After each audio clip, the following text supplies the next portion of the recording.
বিষ্ণুপুর চর, নদীর কাছে একটা জরাজীর্ণ বাড়ি।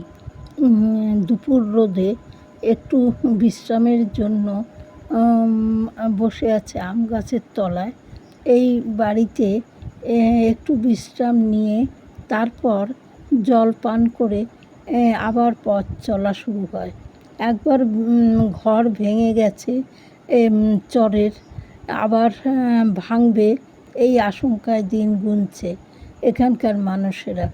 এত কষ্টের মধ্যেও মুখে হাসি লেগেই আছে।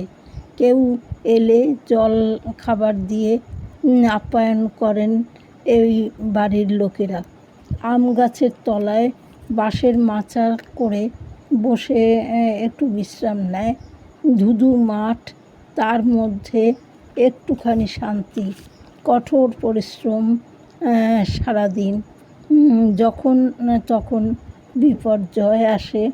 এখানকার পাটকাঠির বেড়া ঘর, কিছু বাড়ি টিনের বেড়া, টিনের চাল, কিছু খড়ের চাল, এইভাবে